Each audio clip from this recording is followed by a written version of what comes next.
Welcome back. You tuned in. Yes, indeed, you tuned into Inspired Afternoons, and I am Mariam Mia. And now we continue our environmental segment. Yes, in conservation. Yes, other ways in which we can lower our carbon footprint and our impact on this beautiful world that we live. So let's move on to how we commute and our means of conveyances. So the question is South Africa ready for electric cars? As the effects of global warming become more obvious and the world becomes more aware of the environment, consumers are choosing products that either positively affect the environment or, if nothing else, have a minimal negative impact. This changing consciousness has seen some incredible inventions, and I think of our time, one of the most noteworthy being the electric vehicle or EV. Very soon, as we say ACs, EVs will be an acronym for electric vehicle, which hopefully in the next 10 to 15 years will become part of our everyday language and landscape. Many vehicle manufacturers are eager not to become redundant in the future and have already have not only prototypes but already have started producing electrical models that offer ranges comparable to both petrol and diesel vehicles in a hope that their planet friendly or friendly workers will appeal to early adopters or early converters. I mean, currently on the market, there are hybrid options available.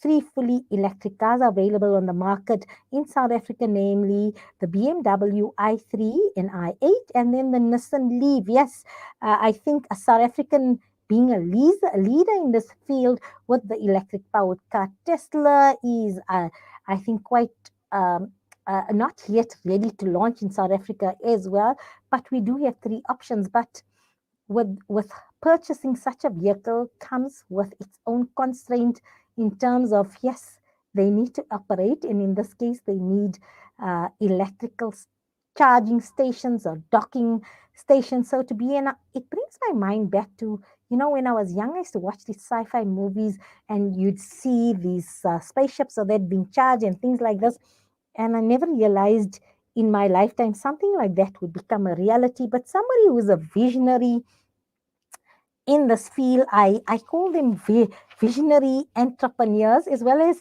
socially responsible entrepreneurs. And we're going to be speaking to one. So let's welcome Winstone Jordaan to the program now. He is the MD of Grid Car Installers of Electrical Vehicle Charging Points. And really, I'm so proud that we have such visionary entrepreneurs who can foresee, what, this is what's going to be something that's going to be phased in the next 5 to 10 years. And yes, no sense having these vehicles and then you can charge them at home. You're halfway through the supermarket, you've loaded your groceries, and now once you can't get home and then you have to Uber a ride home.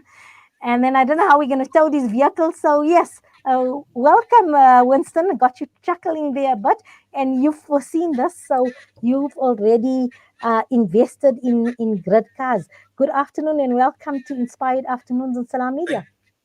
Thank you very much. So, tell me, how are we compared globally, comparatively, in terms of interest in electrical vehicles as well as in terms of the infrastructure for these docking stations, I'm calling them, or charging stations? Yeah, I think as a country we're definitely ready for it. There are a lot of charging systems across the country already.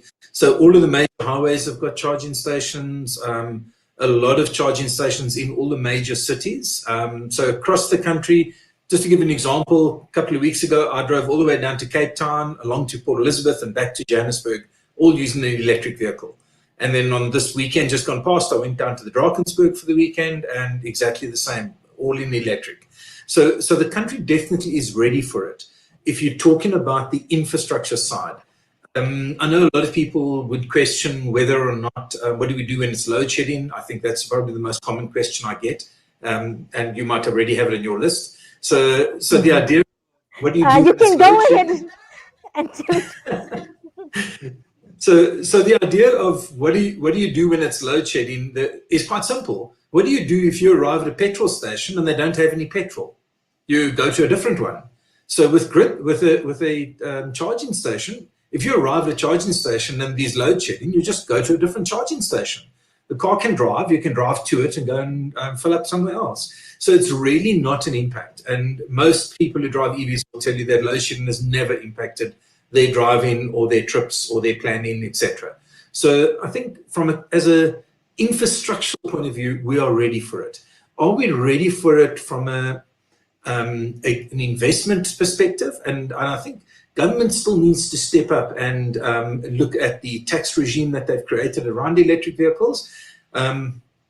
If we can create a more conducive environment for selling the electric vehicles, what we will see is we'll see a lot more vehicles in the market. Often there's discussions about, are we looking for cheaper cars? We're not looking for cheaper cars. We're looking for more cars to be sold.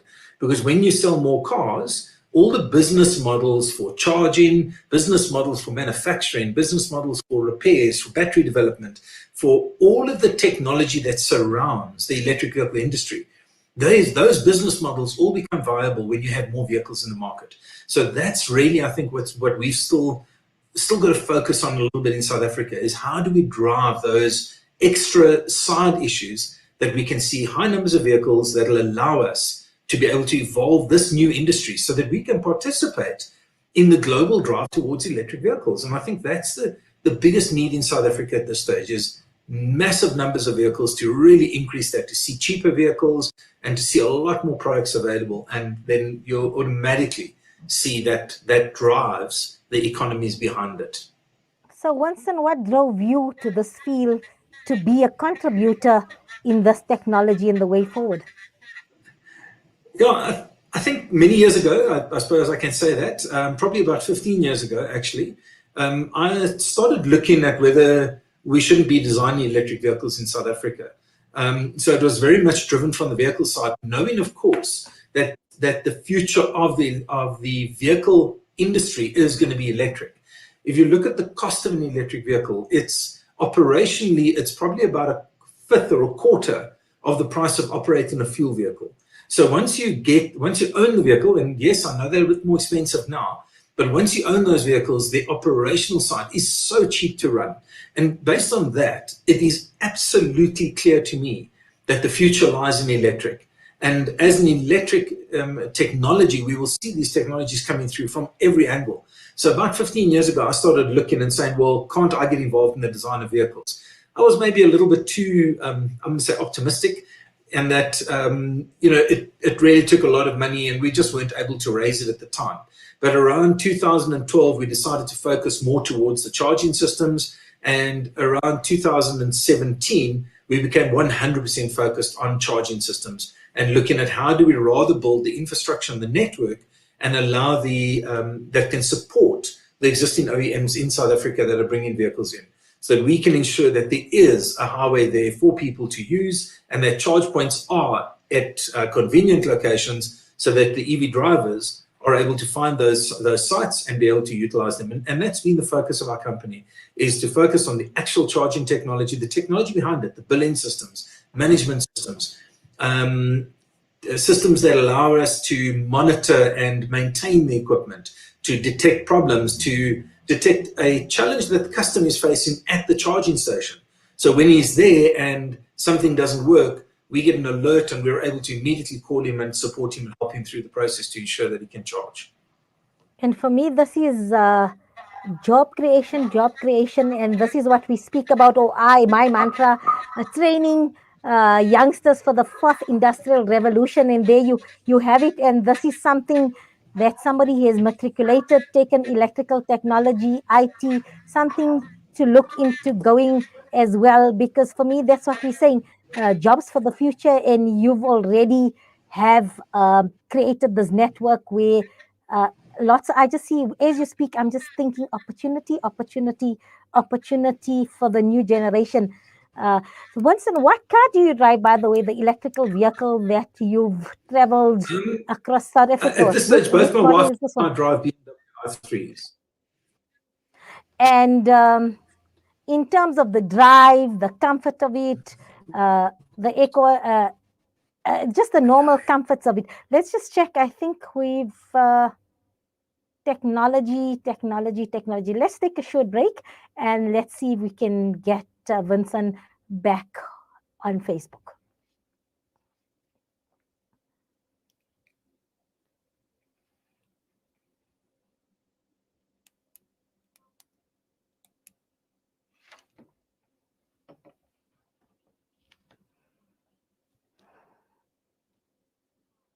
Body. When any part aches, the whole body aches. Feel their pain. From just 450 Rand, you can ease their pain this Ramadan. Donate now to Islamic Relief. Visit www.islamic-relief.org.za.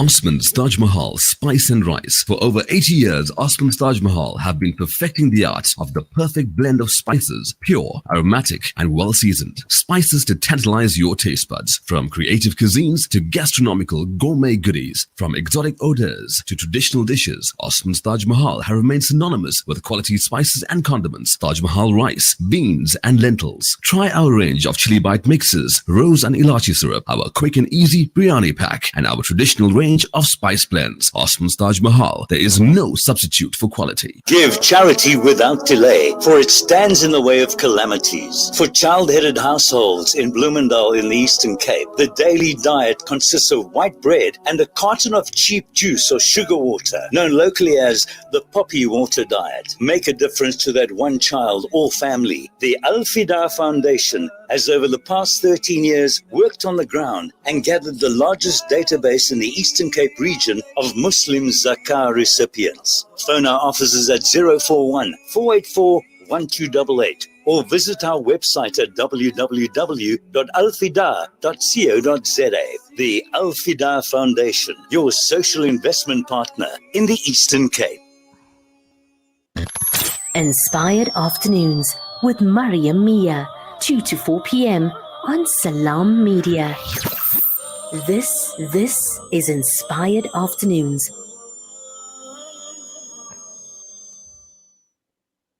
Welcome back, and we're speaking to Winstone Jordaan, and he's MD of Grid Cars, and they installers of electrical vehicle charging points. And yes, before we lost connection, but Winstone, are you back on, Winstone?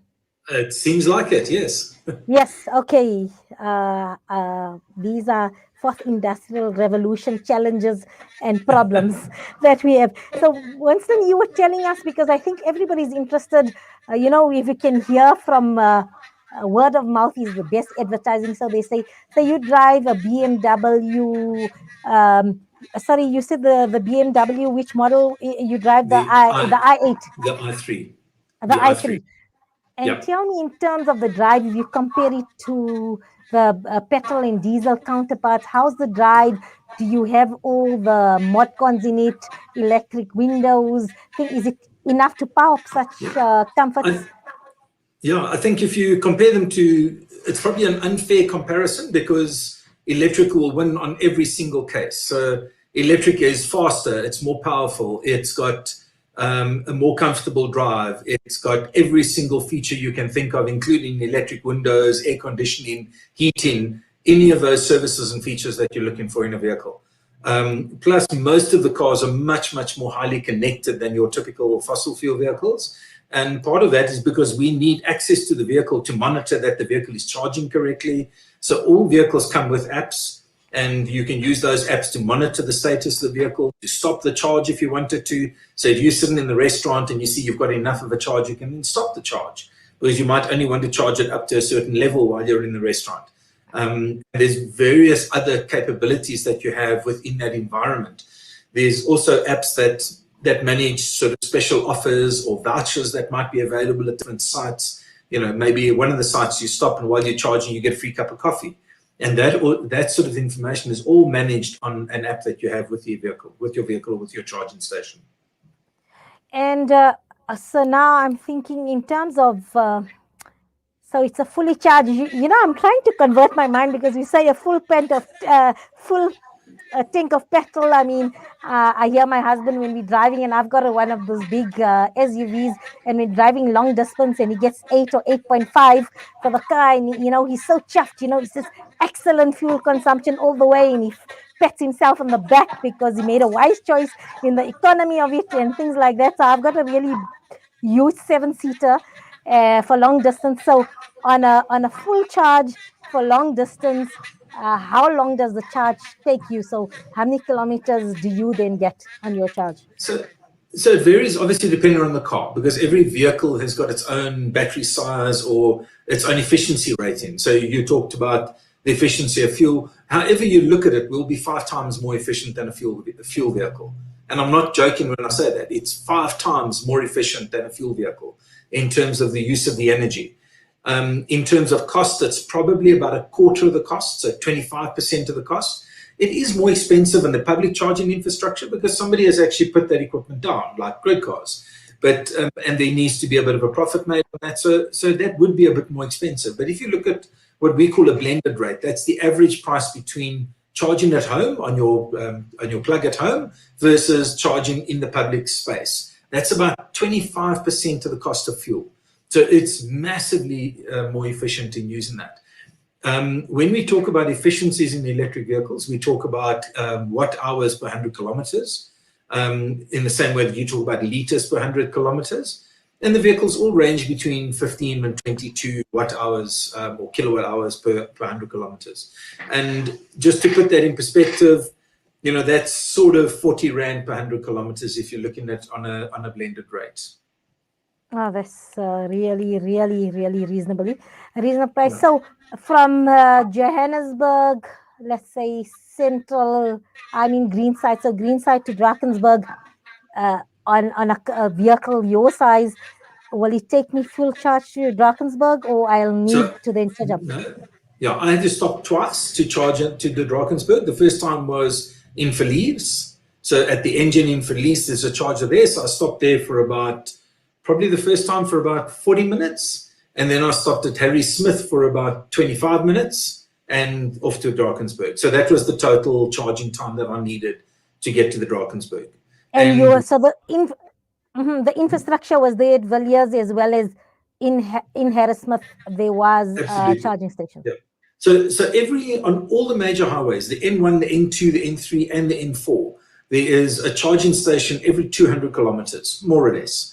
So, in some cases, like on the N3, it's maybe only 150, and on roads like the N2 down between Cape Town and Port Elizabeth, it's closer to 100 in most of those gaps. So that's amazing. So the infrastructure is already there in terms of your national road networks. Yes, and very much. So, I'm trying to use this analogy. It's similar to investing in a borehole at home. So, initially the investment will cost you a lot, but after 3 or 4 years, you've paid off the investment, and then it's just the maintenance of your infrastructure and you're getting free water. So, can I use this analogy to an electric car? So, probably initially the investment is going to be a lot, but in the long term, you're going to save, and also you're making an ethical and a moral decision in terms of being kinder to the environment in terms of your impact. I think the biggest mistake that most people make is they discount electric vehicles before they've given it a fair chance. And when I say a fair chance, go and test drive it. Go and have a look at it.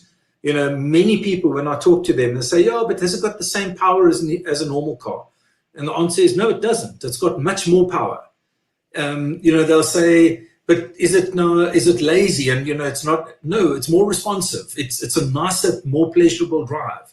And when you start working out those numbers, you'll see that it's a lot cheaper to operate, and definitely on the operational side. So what we will see over time is that we'll reach what we call price parity on fossil fuel vehicles. So, and we're expecting that around about 2023, 2024 is we should see price parity between fossil fuel vehicles and electric vehicles. And that simply means that the capital cost of the vehicle will be the same in both cases. Now, remember, way before that, the capital and operational costs are going to be cheaper for electric. So it's going to come a time, maybe in the next 5 to 10 years, that you're not going to be able to sell your petrol car. People are going to look and say, but why would I buy that when I can buy a electric vehicle cheaper, and it's cheaper for me to run? Why do I want to buy this old technology fossil fuel vehicle that's maybe 150 years old in terms of technology, and utilize that to pay a lot more money for maintenance and a lot more money for support? So I think we're going to see a very, very quick shift at some stage. The question is really, when will that shift happen? Will it be in the next 5 years, or the next 10 years, or maybe the next 20 years? If we look at what the European companies and cities are saying, they're saying by 2030 they will ban vehicles from driving in certain cities. So London, France, Paris, they will ban fossil fuel vehicles from driving in those cities. So it means if you own one, you can't even drive into the city with it. You're going to have to leave it in the garage or sell it, or take it out into the racetracks or in some other place where you can drive it, because they're not going to want you driving them in the city. And if that happens in 2030, that means by 2025, most people won't want to buy a fossil fuel vehicle, because you're going to be stuck with it and you're not going to be able to use it. And more importantly, what we're going to see is that as people start moving towards those technologies, it's going to become harder and harder to sell a fossil fuel vehicle. And the question is, do you risk it right to the end and sort of say, no, it's fine, I believe it's going to be 2035 or 2040, so I'm going to hold on to my fossil fuel vehicle? Or do you move earlier and avoid that risk completely, that you're not caught in that catch-22 where you're not sure what to do with the vehicles? Okay, so now the final question, and this comes because I think the family business, my husband and my son are in the service and repair business. At the moment, my son just qualified now as a qualified motor mechanic, and I mean, the training was all fossil fuel. In fact, I said I need to write to the training center to say, you know what, it's about time now, when they come to training, the new apprentices need to have knowledge on this, because electronics is a very big thing, but they're still focusing when it comes to training purely on mechanics. It's still about this. So will we have enough technicians available, skilled technicians available in South Africa? I know dealerships have a monopoly country in terms of service and repair expertise and skills, and that's something somebody like RMI are fighting in terms of right to repair and things like that. But are there going to be enough technicians that are being trained in terms of maintenance, service and repair of these vehicles? And these technicians will definitely have a need to understand IT and IT infrastructure in terms of reading the apps and things like this. Because I'm just looking at the ordinary conventional diagnostic machines, and I'm looking at how you're speaking, those are going to be way advanced, and you'd probably just speak to the car. So you might not even need a physical technician to go there and check, unless something is literally broken off. So tell me, how ready are we in terms of human resource infrastructure in South Africa? So again, I don't know which brand your son works for. You don't need to tell me, but I can tell you that the German one that's opposite to your vehicle you have. So let me give you the. So what I can tell you is that all the vehicle manufacturers that are driving electric vehicles, and that means whether they have vehicles already in the country or whether they're about to have vehicles in the country over the next 6 to 12 months. And I'll list them. That would be things like BMW, Nissan, Jaguar, Audi, VW, Volvo, Kia. All of these are going to have vehicles in the country in the next 12 months. And most of them will be actively training their technicians. It might be all technicians, it might be selected technicians that get training, but they'll all have the right equipment in their workshops. You go to any BMW dealer today, they will have the equipment for being able to analyze and do the diagnostics on an electric vehicle. So more and more, they will be training those technicians. The rate at which we see falling off the queue, I think it's relatively slow. If you look at what we always talk about is the sale of new vehicles. So when we say that there's going to be no more fossil fuel vehicles by 2030 in South Africa, that's the sale of new fossil fuel vehicles by 2030. Not the older systems. The older systems will always still be in place. And also remember, a lot of the work that's maintained on a vehicle is still mechanical. It's the brakes, it's the shock absorbers, it's the wheels. Those are all still the same on an electric vehicle. The only thing that goes away is the engine and the gearbox, and it gets replaced by a much more simpler and much more reliable motor and gearbox. And then, of course, a battery that's more of an electrical maintenance thing. So we will see, people often say, well, we see people losing jobs. We'll probably see some, but we're going to see mostly people just changing jobs. So there's enough time over the next 5 to 10 years for us to transition people to understand these new technologies and to build expertise in these new areas. So if this is something your son is interested, I would ask him. I'm going to make him interested because it's the future. So it's not a choice. It's not a choice for me. You know what? He needs to get interested. Look, at the moment, the cars are going that way with your CN modules. And I just hear these things, those modules and things like that already challenging. But I mean, there'll be a lot more of this in electric vehicles as well, in terms of all these components. And like you say, brakes will always be brakes. Shock absorbers will always be shock absorber. But I think that's going to be a 50 or maybe 60% electronics and then 40% mechanicals. And I think this is, for me, you know what, I'm passionate about education and training.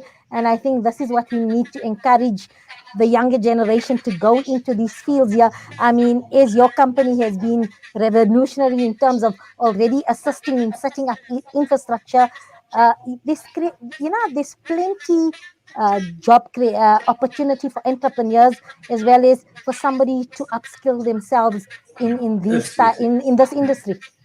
Yeah, and absolutely, and I think you're going to see, all of the premium and the top brands, the Porsches and the BMWs, Audis, Mercedes-Benz, all of them are going to be driving. They'll be the first ones in, because it is the more expensive vehicles that are, I'm going to say, affordable or accessible.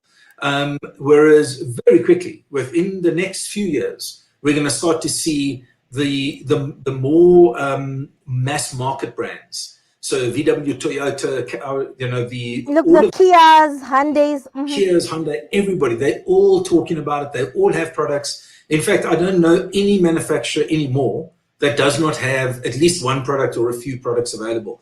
If you asked me 2 years ago, there were a couple of holdouts that was, it's never going to happen. But even the most the manufacturers that were the most convinced that it would never happen have now started switching to going towards EVs. So we are literally seeing it across the board. You will not find a single manufacturer that doesn't have an electric vehicle offering that they're already putting in the market, and multiple offerings over the next few years that will be coming out of them. Winston, it's been fascinating. I've learned a lot. I feel empowered and educated after the segment. And I was telling my producer, when I love doing environmental features, and he told me we're talking cars, and I said, you know what, I hear so much about it on our dinner table because of the industry. For me, a vehicle is a vehicle is a vehicle. As long as it takes me A to B, I really don't care what I drive. And it's service, and I don't get stuck. But I actually enjoyed this conversation, and I feel empowered and educated, so much so that I'm going to now advocate our next vehicle should be an electric vehicle, because I feel so strongly about it.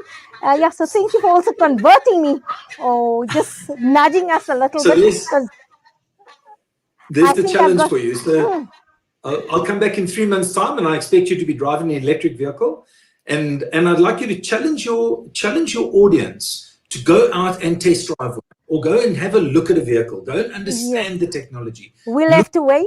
People always say, there's no tech, there's no infrastructure. There's absolutely, just make an effort, you'll find it. So challenge them to go and have a look at that. It's the...